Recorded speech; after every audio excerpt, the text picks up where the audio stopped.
Krishnamurti, in dialogue with Dr. Alan W. Anderson. J. Krishnamurti was born in South India and educated in England. For the past 40 years, he has been speaking in the United States, Europe, India, Australia, and other parts of the world.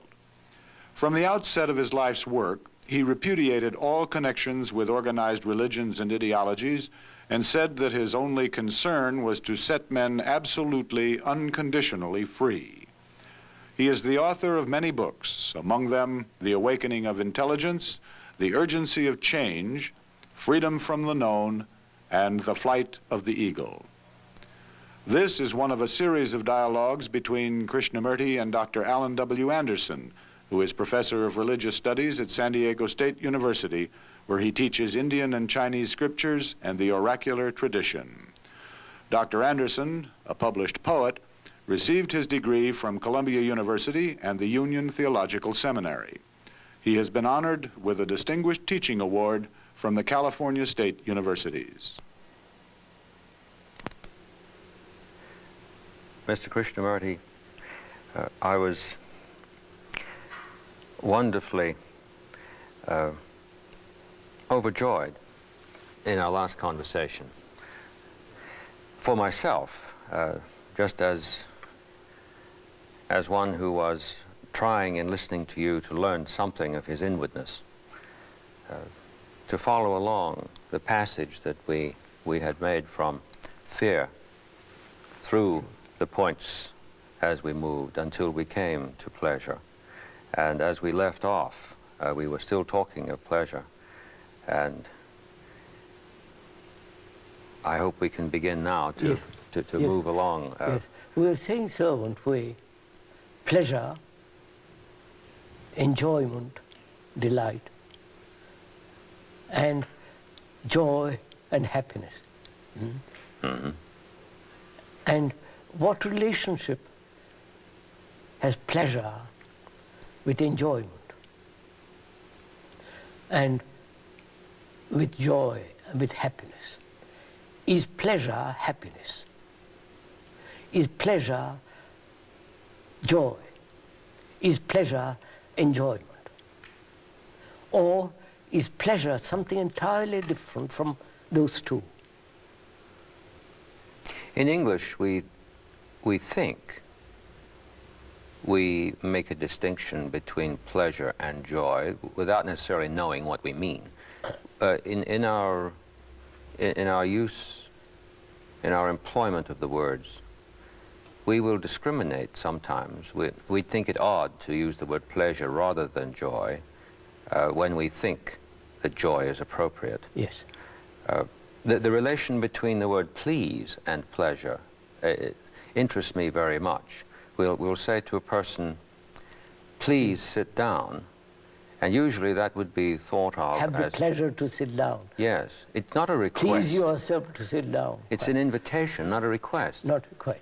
Be pleased to sit down. Be pleased to sit down.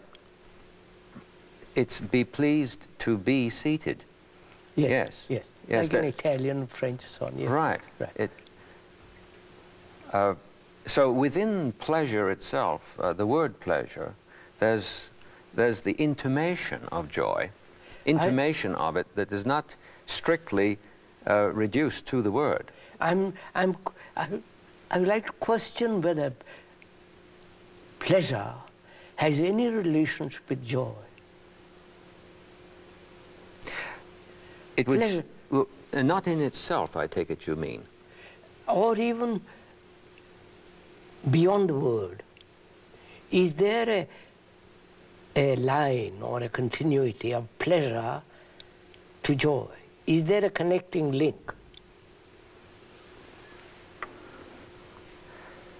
Because what is pleasure? I take pleasure in eating.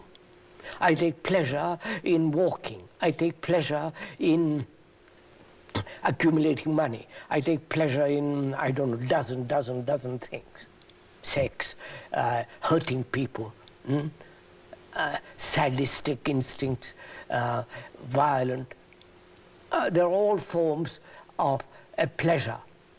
I enjoy, I won't use the word enjoy, I take pleasure in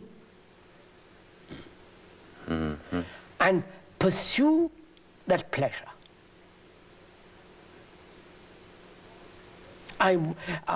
One wants to hurt people, and that gives great pleasure. One wants to have power. No, it doesn't matter over the cook or over the wife or over 1,000 people, it's the same. The pleasure in something which is sustained, nourished, kept going.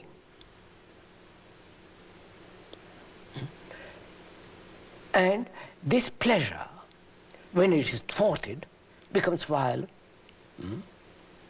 Anger, jealousy, fury, wanting to break, all kinds of neurotic activities and so on, so on, so on. So what is what is pleasure, and what is it that keeps it going? You know, what is the pursuit of it, the constant direction of it? I think something in our first or second conversation, I think it was the first, is intimated here when we talked about the built-in necessity that one observes in a progress that is never consummated. It's just nothing but a termination and then a new start, but no consummation at all. No totality, no fulfillment. Filling full is what I mean by that. Yes, I understand so. But what is it that's called pleasure? I see something, beautiful, something which I enjoy, and I want it. Pleasure. Pleasure in possession. Take that simple thing. Yes. Which the child, the grown-up man, and the priest, and they all have this feeling of pleasure in possession. A toy, or a house, or possessing knowledge, or possessing the idea of God, or the pleasure the dictators have, the totalitarian brutalities, the pleasure. What is that pleasure? To make it very, very simple, what is that pleasure? Look, so what happens. There is a single tree on the hill. Green meadow, deer, and there is this single tree standing on the hill. You see that, and you say, how marvelous. You do, not verbally, you merely say how marvelous to communicate to somebody. But when you are by yourself and see that, it is really astonishingly beautiful. The whole movement of the earth, the flowers, the deer, the meadows, the water, and the single tree with a shadow. You see that. And it's almost breathtaking. And you turn away and go away. Then thought says, how extraordinary that was. Compared with what now is. Yes. How extraordinary. I must have it again. Yes. Yes. Huh? I must get that same feeling which I had there for 2 seconds or 5 minutes. So, thought, see what has taken place. There was immediate response to that beauty. Non-verbal, non-emotional, non-sentimental, non-romantic. Then thought comes around and says, how extraordinary, what a delight that was. And then the memory of it and the repetition, the demand, the desire for the repetition. Mm-hmm. When we go to performances, this happens with what we call the encore, doesn't it? Encore. And with encores, there's a creeping embarrassment, because with the first reappearance, well, this is a sign of adulation, praise, and everybody is happy. But then, of course, there's the problem of how many more encores can be made. Maybe the last encore is a signal that we're fed up now. We don't, we don't want it anymore. Right. Yes, I understand. I think I'm following you. So, thought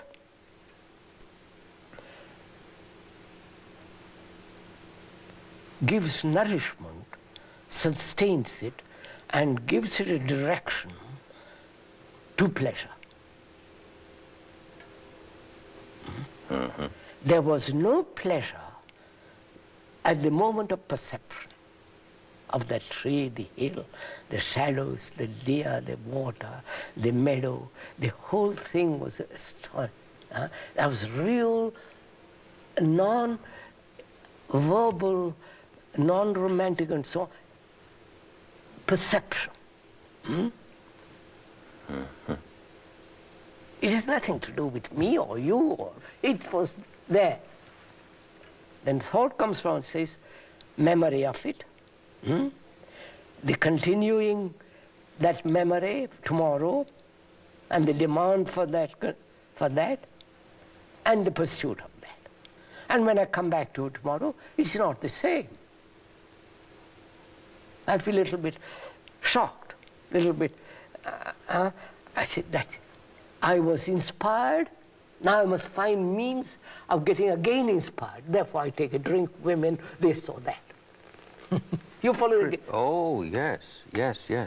Do you think in the history of culture, the establishment of festivals would be related to what you're saying? Of course. It's the whole thing, sir. We live for... Well, in English, we have this saying, to live it up. The rest of the time we're living it down. Down, yes. But there are... Mardi Gras, you know, the whole, right. The whole business of it. So there it is. I see that. See what happens, sir? Pleasure is sustained by thought.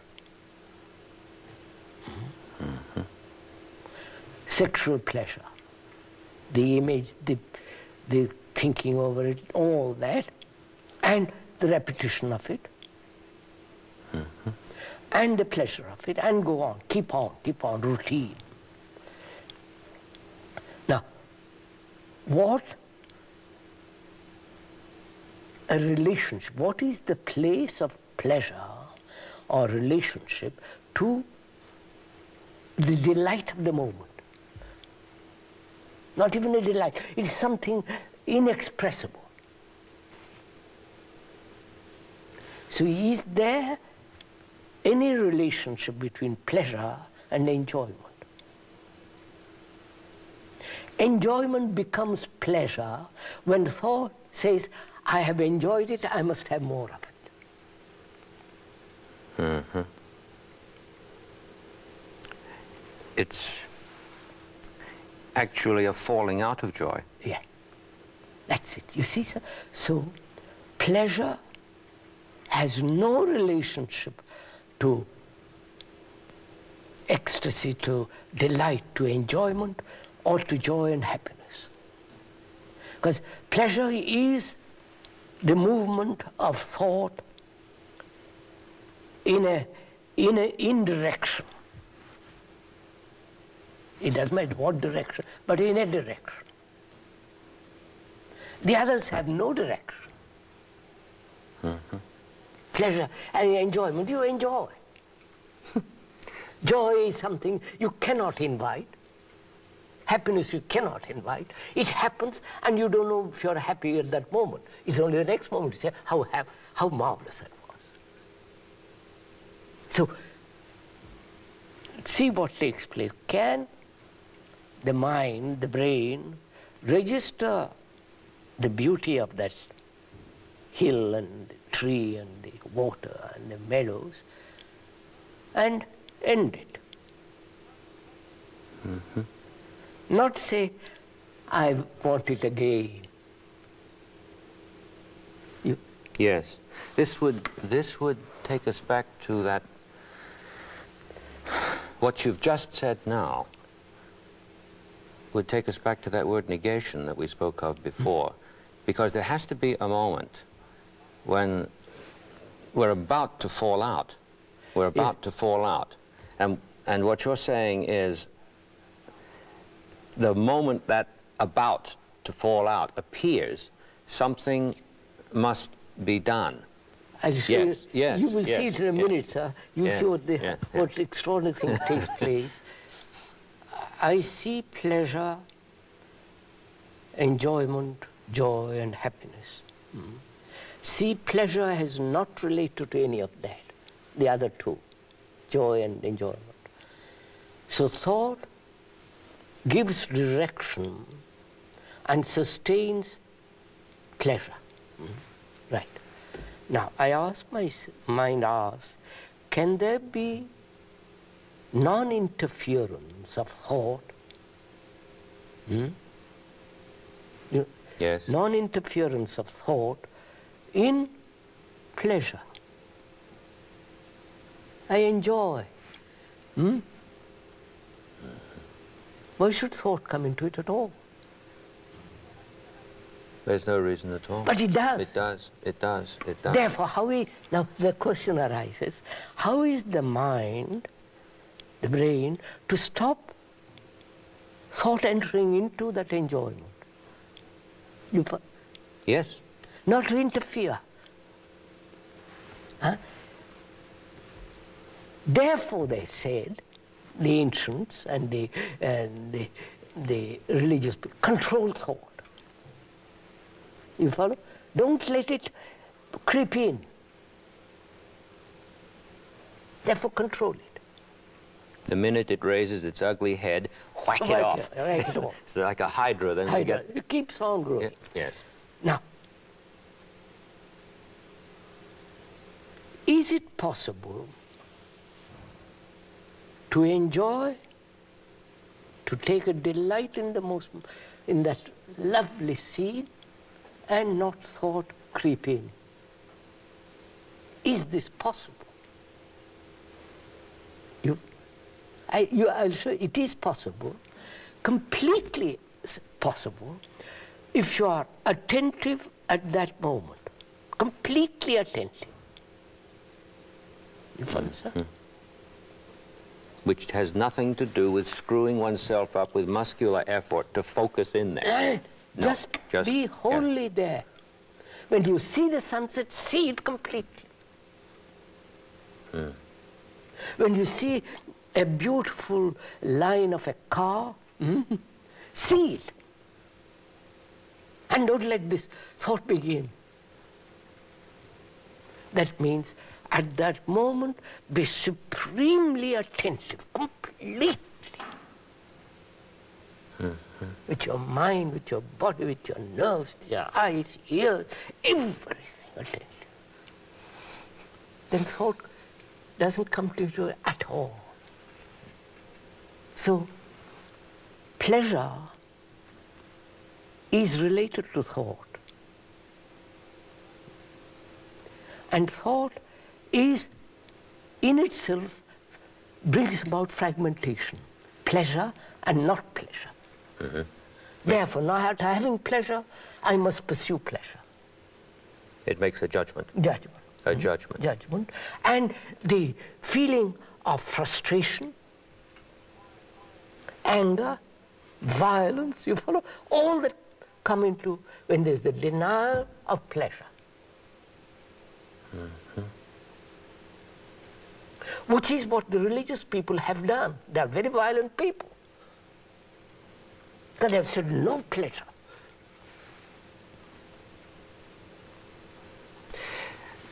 The irony of this is overwhelming. In classical thought, you have that marvelous monument, the works of St. Thomas Aquinas, who never tired of saying, in his examination of thought, and the recognition of the judgment, that one must distinguish in order to unite. And his motive was very different from what seems to have been read, because we've managed to distinguish, but we never see the thing whole and get to the uniting. So the uniting just very... It's terrible. So that's the whole point, sir. So unless the mind understands the nature of thinking, yes, really, very, very, very deeply, mere control means nothing. Personally, I've never controlled a thing. It may sound rather absurd, but it is a fact. Marvelous. Never. But I watched it. Yes. The watching is its own discipline and its own action. Discipline in the sense, not conformity, not suppression, not adjusting yourself to a pattern, but the sense of correctness, the sense of excellence. When you see something, why should you control?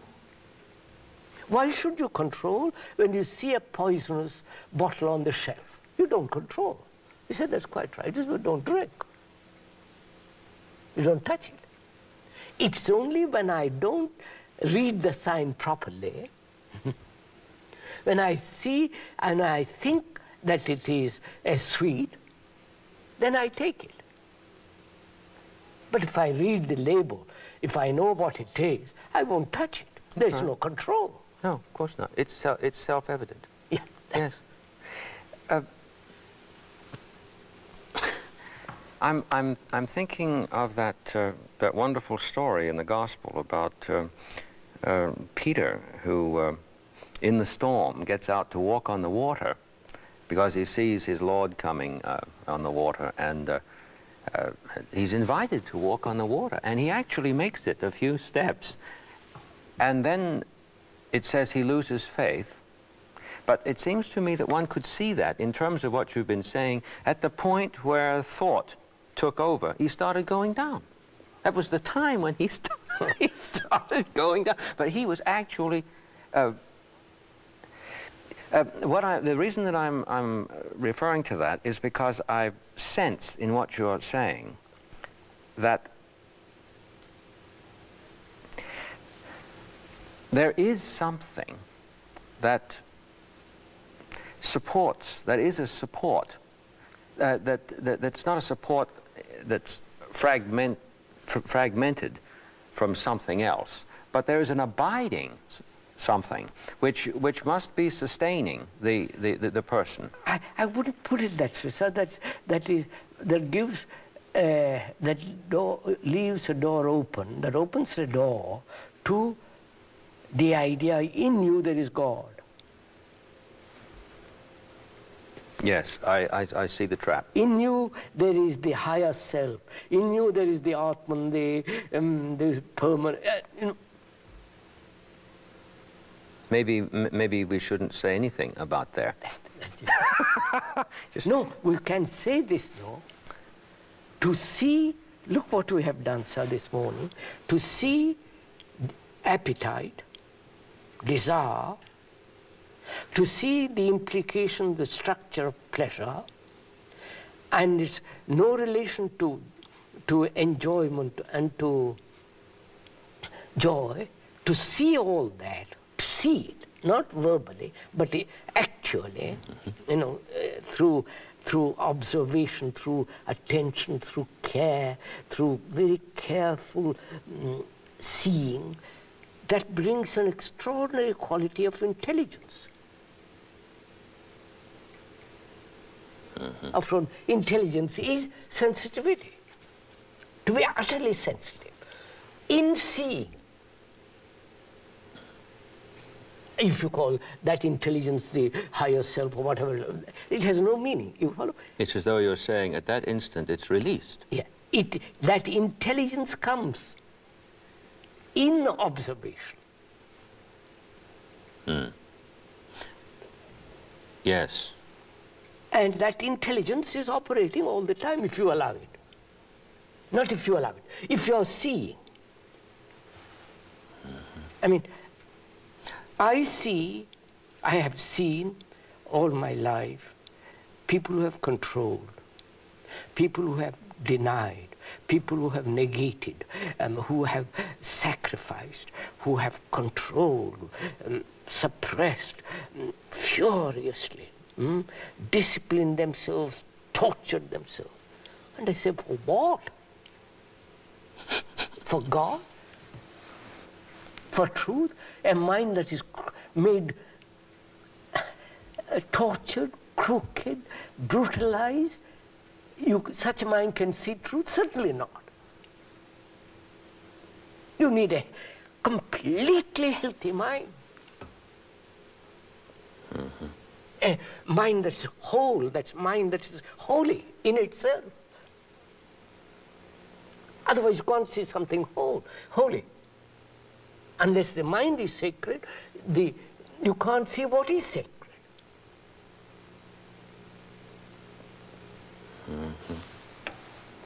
So, and I said, sorry, I won't touch any of that. It's no meaning. So I don't know how it has happened that I've never for a second controlled myself. I don't know what it means. And yet, amazingly, you know what it is in others. Oh, obviously you can see it.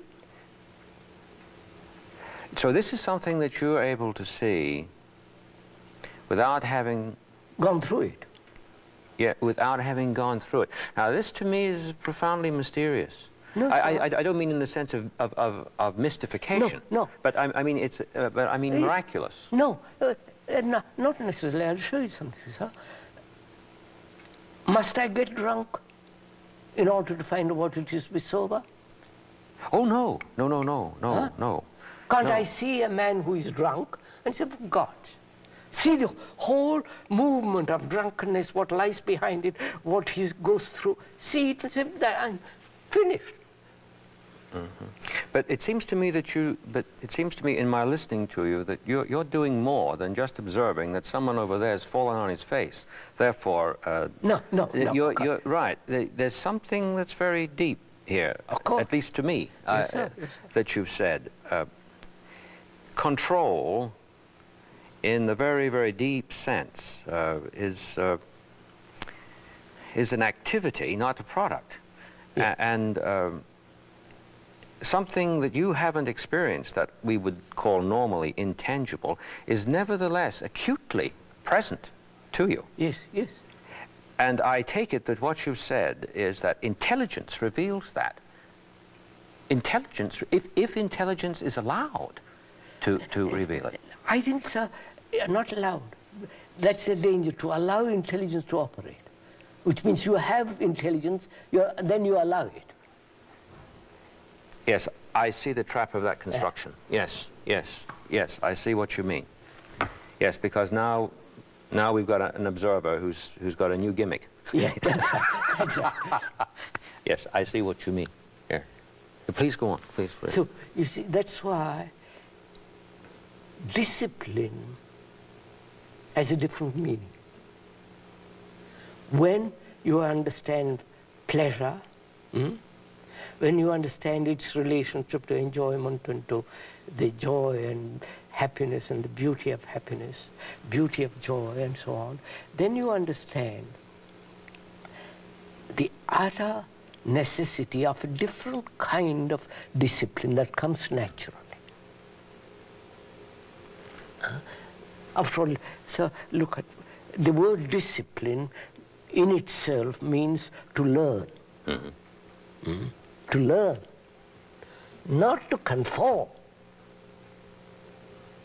Not to say, I must discipline myself to be like that, or not to be like that. The word discipline, as we both see, is to learn. That to learn means I must be capable of hearing, of seeing, which means the capacity which is not cultivable. You can cultivate a capacity, but that's not the same as the act of listening. I don't know if I'm... Oh, yes, you are. Yes, you are. Yes, I follow. Very clear, very clear. The capacity to learn demands a certain discipline.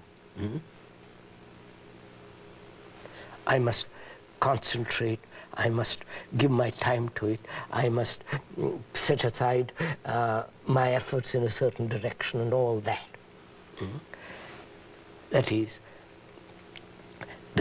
developing a certain capacity needs time. Yes.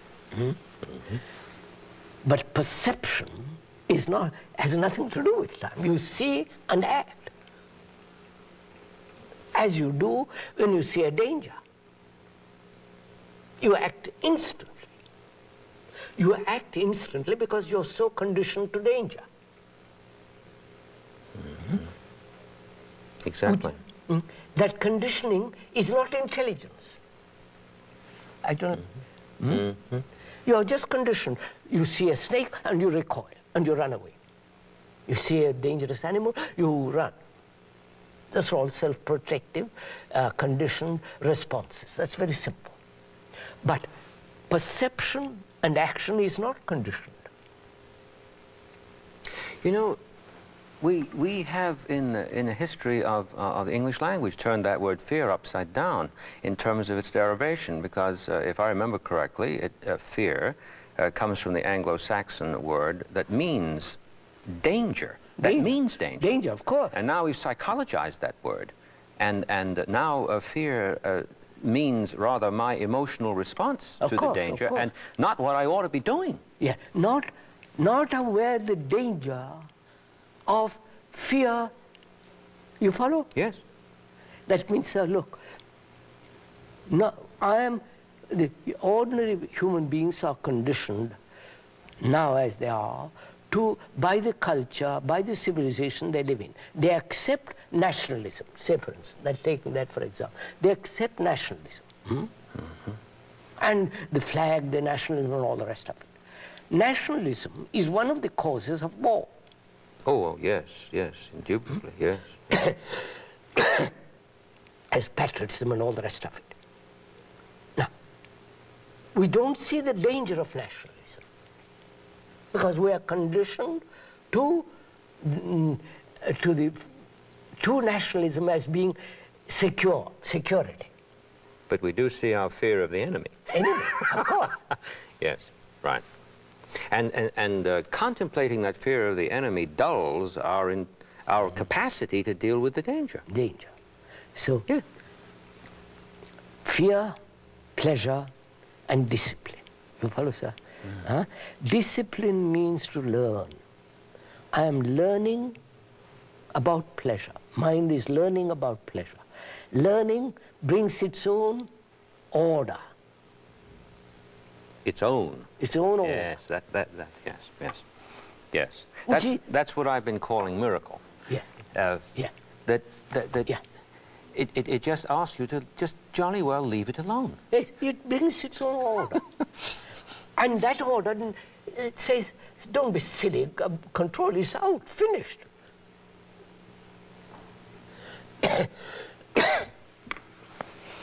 I talked to a monk once. He came to see me. He had a great many followers. And he was very well known. He's still very well known. And he said, I have taught my disciples. He was very proud. of having thousands of disciples. Yes, yes. And it seemed rather absurd for a guru to be proud. He was a success. He was a success. And success means Cadillacs or Rolls Royces, European and American followers. You follow all that circus that goes on. And his gimmick works. Gimmick works. And he was saying, I have arrived because I have learned to control my senses, my body, my thoughts, my desires.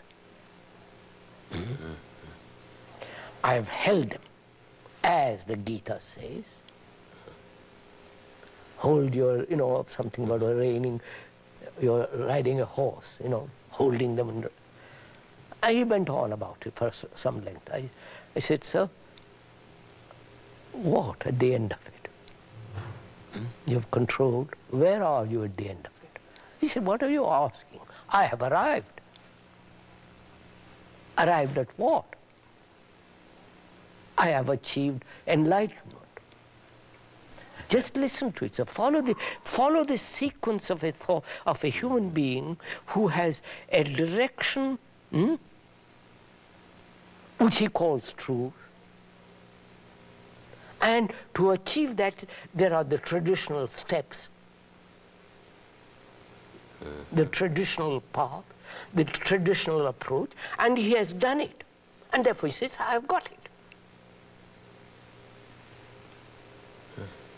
I've got it in my hand. I know what it is. I said, all right, sir. He began to be very excited about it because he wanted to convince me about being a big man and all that. So I said, I sat very quietly and listened to him. And he quieted down. And then I said to him,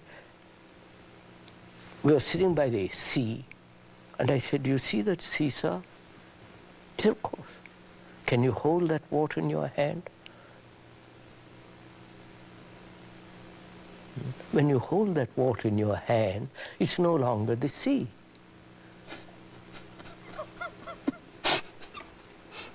Right. He couldn't make out. I said, all right. And the wind was blowing from the north, slight breeze, cool. And he said, there's a breeze in there. Can you hold all that? No. Can you hold the earth? No. So what are you holding? Words? You know, sir, he was so angry. He said, I won't listen to you anymore. You're an evil man. And walked out.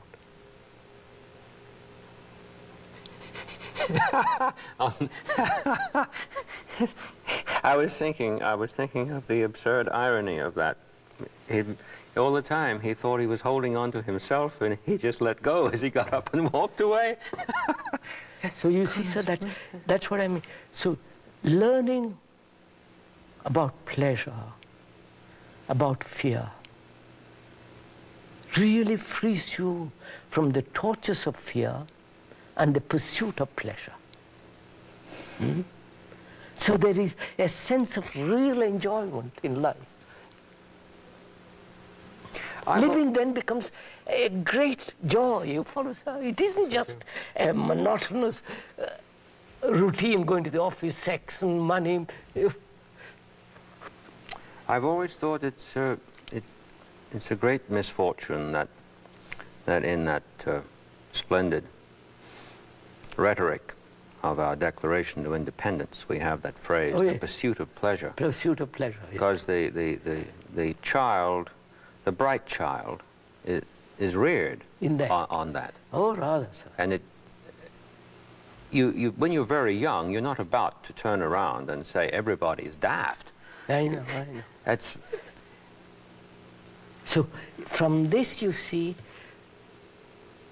discipline in the orthodox sense has no place in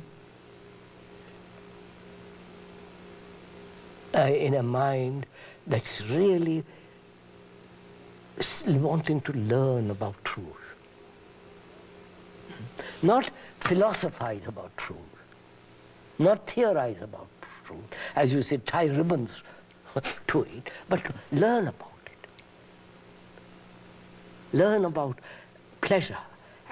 It is really, out of that learning comes an extraordinary sense of order, which we were talking the other day. The order of which comes with the observation in oneself of pleasure. The order. And there is pleasure, there is enjoyment.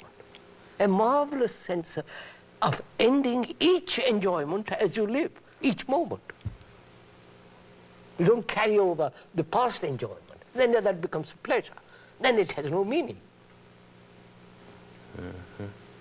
But repetition of pleasure is monotony, is boredom.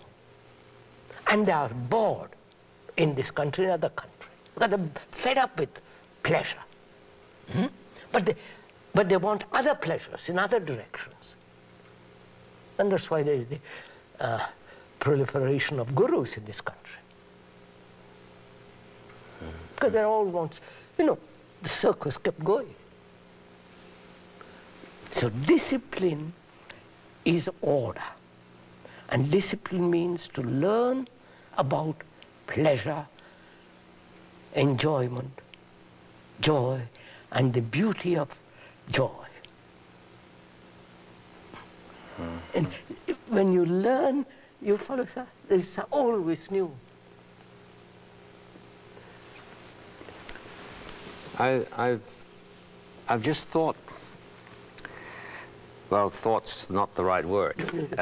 Something flashed. In the communication of what you have been pointing to,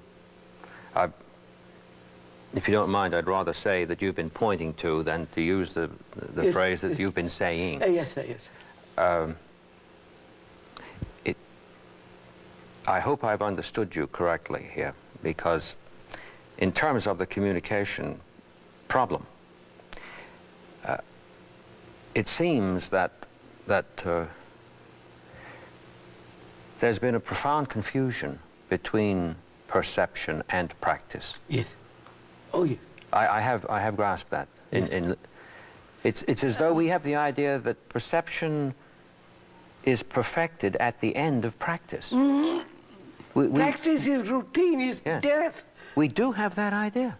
I know. Yes. And of course... You see, sir, they've always said freedom is at the end, not at the beginning.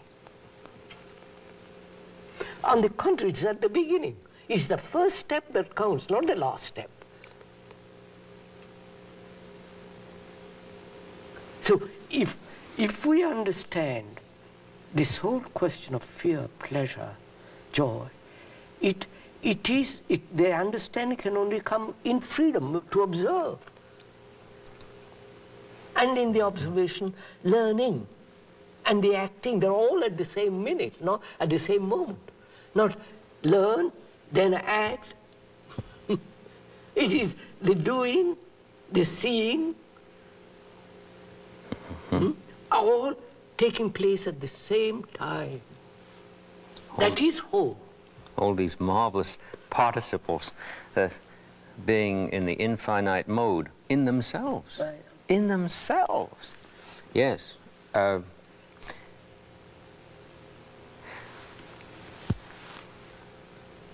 A little while back, it occurred to me that if we paid attention to our language as well as to the flowers and the mountains and the clouds, Oh, yes. the language, not only in terms of individual words, but words in context, so that we would refer then to what we call usage, would, through perception, intelligence, disclose themselves completely. Right. We say, don't we,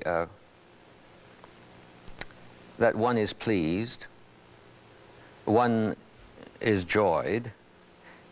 But if we asked somebody, what have you been doing? And he said to us, I've been pleasing myself. We'd think that was a little odd. We wouldn't think it strange at all if he said, well, I've been enjoying myself. Yes. Now, then we don't mind that. That's right. But we don't pay attention to what we say to even... That's right, sir. I mean, as somebody said, I came back after lunch of meal, and somebody said, have you enjoyed your meal? And there was a man there who said, we're not pigs to enjoy. Oh, good Lord. No, see? Yes, exactly. Exactly. I suppose he must feel very righteous. What he denied himself during the meal. No, it is. So it's a question of attention, isn't it? Really? Yes. Mm-hmm. Question of attention. Whether you are eating or whether you are observing pleasure. Mm-hmm. The attention. That's a thing we have to go into very, very deeply. Mm-hmm. I don't know if there's time now. What it means to attend. Mm-hmm. Whether we attend to anything at all, or is only a superficial listening, hearing, seeing, which we call attending. Mm-hmm. Or the expression of knowledge in doing. Attention, I feel, has nothing to do with knowledge or with action. In the very attending is action. I mean, one has to go into this again, question of what is action? Because that's perhaps we can do it another day. Yes, I see a relation between what you've just said about action and what a few conversations ago we came to with the word movement. Yes. Ongoingness. And when you were talking about standing and looking at the tree on the mountain, I remembered when I was in Rishikesh, I was staying at one of the ashrams there, and actually the Vedanta Forest Academy. And when I got to my quarters, a monkey came and sat on the windowsill with her little baby. And she looked full into my face, and I looked full into hers, but I think she looked fuller into mine. I had that strange feeling that I was actually a human being being investigated, or as the students say today, being psyched out, you see, by this monkey. And it was a profound shock to me. And talking of monkeys, huh? I was in Benares, the place I go to usually. I was doing yoga exercises, half naked, and a big monkey with black face and long tail came and sat on the veranda. I closed my eyes and I looked, and there was this big monkey. He looked at me and I looked at her. It was a big monkey, so they're powerful things. And it stretched out its hand. Just to, and so I walked up and held her hand. Like that, held it. held it. And it was rough, but very, very supple, extraordinarily supple. But rough. And we looked at each other. And it said, it wanted to come into the room. I said, look, I'm doing exercises, I have little time. Would you come another day? I kind of talk to it, come another day. So he looked at me, and I withdrew, went back. He stayed there for 2 or 3 minutes and gradually went away. Oh, marvelous. Just marvelous. Complete act of attention between you. There was no sense of fear. It wasn't afraid, I wasn't afraid. A sense of, you know.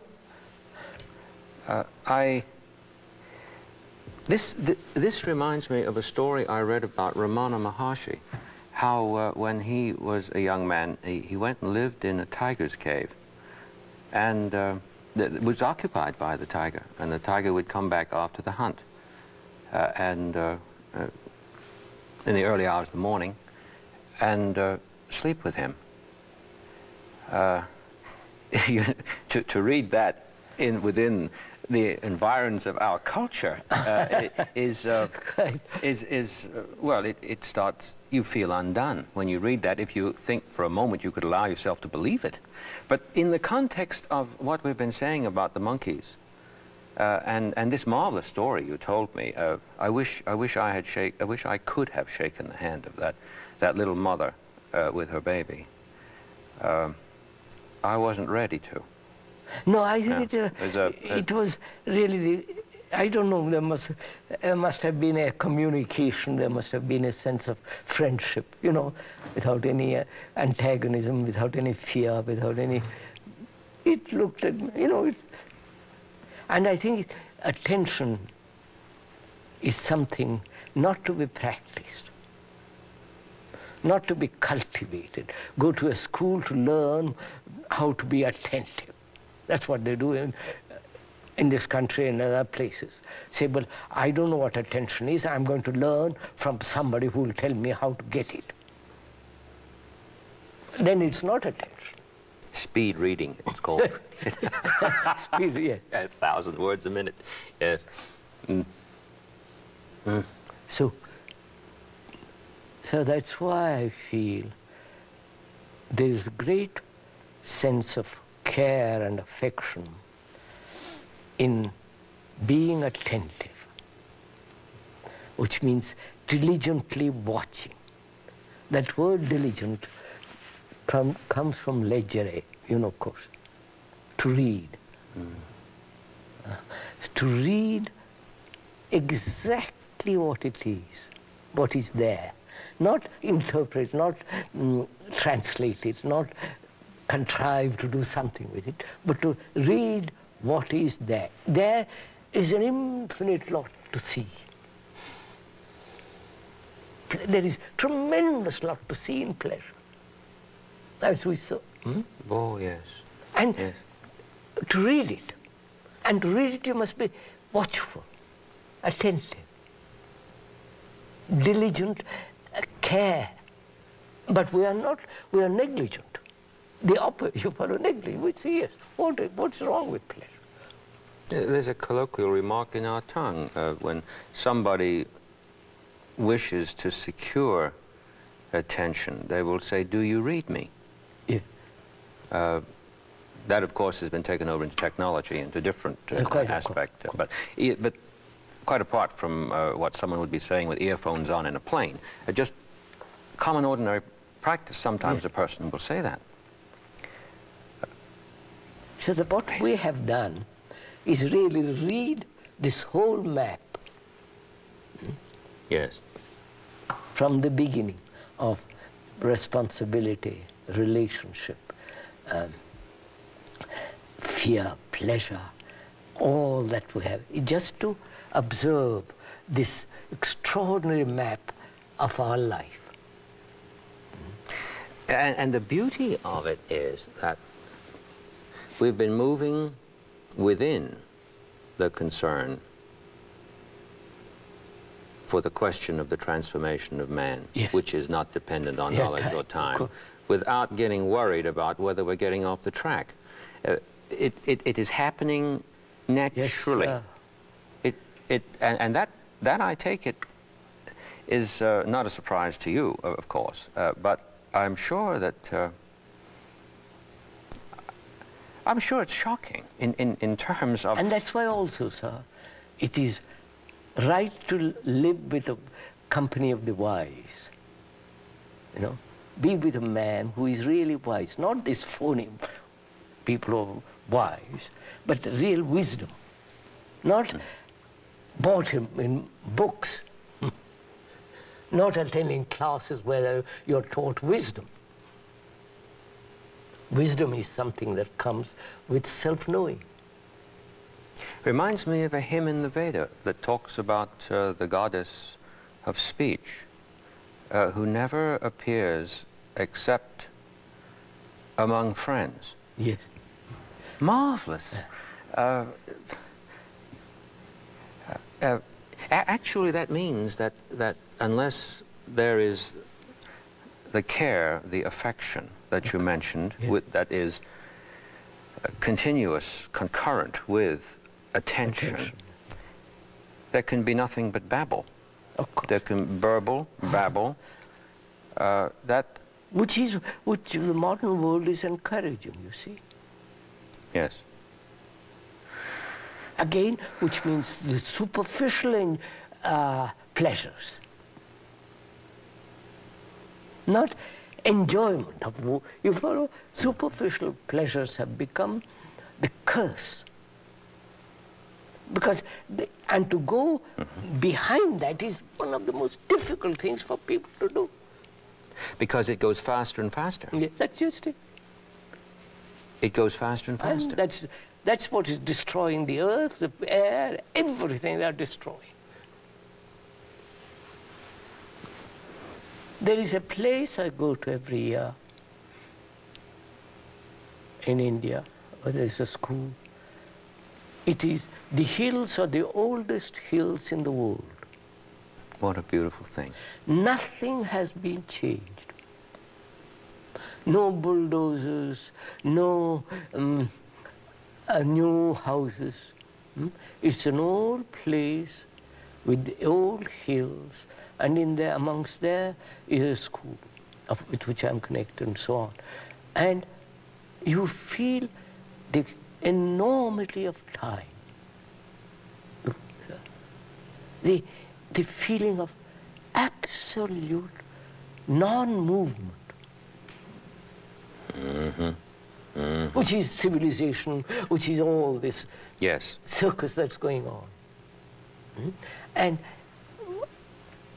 when you come there, you feel this utter quietness in which time has not touched it. Time in the sense. And when you leave it and come to civilization, you feel rather lost. The sense of, what is all this about? Why there's so much noise about nothing? And that's why it is so odd and rather inviting and a great delight to see everything as is, including myself, to see what I am, not through the eyes of a professor, a psychologist, a guru, a book, just to see what I am and to read what I am. Because all history is in me, you follow? Of course. There's something immensely beautiful about what you've said. Yes. Do you think in the next conversation we have, we could talk about the relation of beauty to what you've said? Yes. Thank you so much.